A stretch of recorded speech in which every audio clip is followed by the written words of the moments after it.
नमस्कार दोस्तों, आप सभी साथियों का मैं संजय सिंह राणा, राष्ट्रीय अध्यक्ष भारतीय सर्वधर्म पार्टी, अपने इस ऑफिशियल लाइव प्रोग्राम में आप सभी का हार्दिक स्वागत और अभिनंदन करता हूं। दोस्तों, आज हम बात करेंगे अपने देश की, अपने प्रदेश की, अपने समाज की, अपने समाज में रह रहे उन गरीब, निर्धन, निम्न आय वर्ग वालों की, मध्यम वर्ग वालों की, जिनकी हालत इतनी बद से बदतर होती चली जा रही है, जिनकी खबर हमारी सरकार लेने को तैयार नहीं है कि इस बढ़ती महंगाई में उनकी आर्थिक हालात कितने दयनीय होते चले जा रहे हैं, जो कि बहुत ही भयावह है। और हमारी सरकार संसद में अपने 9 वर्षों की उपलब्धियां इस प्रकार गिना रही है जैसे वह हम पर एहसान कर रही हो। सरकार किसी की भी हो, सरकार हमारे देश की जनता इसलिए बनाती है कि वह देश की पंक्ति में खड़े आखिरी व्यक्ति की तवज्जो करेंगे, ध्यान देंगे। लेकिन जिस प्रकार हमारी सरकार निष्ठुर होकर के सिर्फ और सिर्फ अपना पूरा ध्यान उद्योगपतियों पर, नौकरशाहों पर, नेताओं पर केंद्रित की हुई है, वह चिंता का विषय है। मेरे दोस्तों, हमारे देश में महंगाई दर कितनी बढ़ गई है? 7% से ऊपर है हमारे देश की महंगाई दर। और अभी हाल ही में आपने हमारे प्रदेश में देखा, रोडवेज बसों के किरायों में बढ़ोतरी की गई है।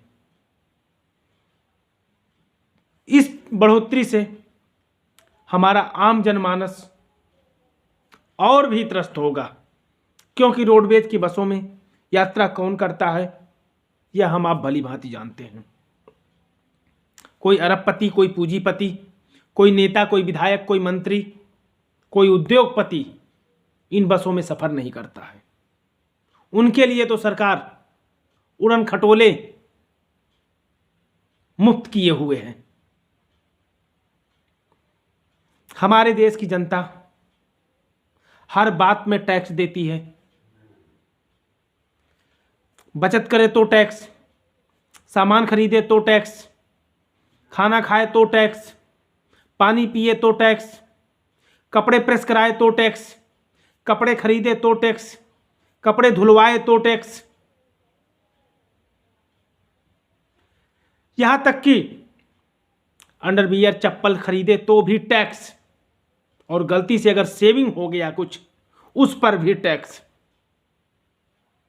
इन सब के बावजूद, इतना टैक्स देने के बावजूद भी सबसे ज्यादा अनदेखी भी इसी वर्ग की सरकार द्वारा की जाती है, जबकि हमारे देश की अर्थव्यवस्था की 75% बागडोर इसी टैक्स पेय नागरिकों पर ही डिपेंड होती है। हमारी जीडीपी का अधिकांश हिस्सा इसी पर निर्भर करता है। उसके बाद भी हमारे देश की सरकार आए दिन उस पर जरा तरह तरह का टैक्स लाद करके और भी उसे टैक्स के बोझ से दबाती चली जा रही है। और यह टैक्स इसलिए लाद दी जाती हैं कि उद्योगपतियों को कर्ज दिया जा सके, विजय माल्या जैसे को कर्ज दिया जा सके, गौतम अडानी जैसे को कर्ज दिया जा सके, मुकेश अंबानी जैसे को कर्ज दिया जा सके, नीरव मोदी कर्ज लेकर भाग सकें, मेहुल चोकसी कर्ज लेकर भाग सकें, और उस कर्ज को चुकाने के लिए हम और आप तो हैं ही। हमारी और आपकी ईएमआई में रेपो रेट बढ़ा करके 1500 की बढ़ोतरी की जाती है। यह हमारी भनमनसाहत है कि हम इतना सब कुछ सहन करते हुए भी सरकार का साथ देते हैं, सरकार की हां में हां मिलाते हैं। लेकिन यह हमारी सरकार इतनी निष्ठुर है, इतनी गैर जिम्मेदाराना है कि इस सरकार को चुल्लू भर पानी में डूब मरना चाहिए। कि जो जनता अपनी कमाई का अधिकांश हिस्सा टैक्स के रूप में देती चली आ रही है, उसकी इस प्रकार की अनदेखी, यह दुर्भाग्य है हमारा। आखिर कब तक हम इन सरकारों की उपेक्षा का शिकार होते रहेंगे? आखिर कब तक हम इन्हीं चंद गिनी चुनी पार्टियों पर दांव आजमाते रहेंगे? आखिर क्यों नहीं हम अपने बच्चों के उज्जवल भविष्य के लिए एक नया रास्ता अख्तियार करते हैं? क्यों नहीं हम इस राजनीतिक गंदगी रूपी दलदल को साफ करने की चेष्टा करते हैं? आखिर हमारे आंखों पर बड़ी पट्टी कब खुलेगी? हम कब जागरूक होंगे? कब इन भ्रष्ट राजनीतिक पार्टियों के हाथों की कठपुतली बनना बंद करेंगे? कब तक हिंदू मुसलमान के नाम पर हम गुमराह होते रहेंगे? कब तक मंदिर मस्जिद के नाम पर हम वोट बैंक की राजनीति का मोहरा बनते रहेंगे? आखिर क्यों नहीं हम इन स्वार्थ भरी राजनीतिक पार्टियों को नजरअंदाज कर एक ऐसी पार्टी का समर्थन करते हैं जो शिक्षा, चिकित्सा, न्याय, रोजगार की बात करे, जो देश की वास्तविक हालात की बात करे, जो देश में घटते संसाधन, बढ़ती महंगाई की बात करे, जो देश में मानवता की बात करे, इंसानियत की बात करे, भाईचारे की बात करे, मंदिर मस्जिद गिरजाघर गुरुद्वारा से ऊपर उठ करके हमारे बच्चों की शिक्षा के लिए उत्तरदायी हो, हमारे बच्चों की, हमारे देश के नागरिकों के स्वास्थ्य के प्रति उत्तरदायी हो, हमारे पीड़ित देशवासियों को न्याय के प्रति उत्तरदायी हो, हमारे युवाओं के रोजगार के प्रति उत्तरदायी हो। ऐसी पार्टी को हम क्यों नहीं लाते हैं?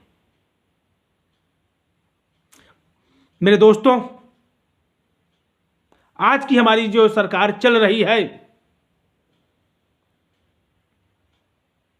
उसे जनता का समर्थन बिल्कुल नहीं प्राप्त है। जनता इस सरकार से पूरी तरह ऊब चुकी है। लेकिन फिर भी अगर हमारी सरकार टिकी हुई है तो यह हमारे देश की भ्रष्ट मीडिया की देन है, जो मीडिया हमारे देश की जनता को गुमराह कर रही है। क्योंकि इस मीडिया को सरकार द्वारा हजारों करोड़ के टुकड़े फेंके जा रहे हैं कि वह सरकार की अनीतियों को छुपा करके सरकार की गलत नीतियों का भी इस प्रकार गुणगान करें कि हमारी देश की जनता गुमराह हो जाए। और यही हो रहा है। हम महंगाई से त्रस्त हैं, हम भ्रष्टाचार से त्रस्त हैं, हम अपने साथ हो रहे अन्याय से त्रस्त हैं, अपने मानवाधिकारों के हनन से त्रस्त हैं। लेकिन फिर भी हम कुछ नहीं कर पा रहे हैं, क्योंकि यह मीडिया जो है पूरी तरह से देश की जनता को गुमराह किए हुए है। साथियों, मैं संजय सिंह राणा आप सभी से आह्वान करता हूं कि आप अपनी आंखों पर पड़ी पट्टी को खोलें और देश की जनता को अपने देश के उत्थान के लिए, अपने देश के प्रति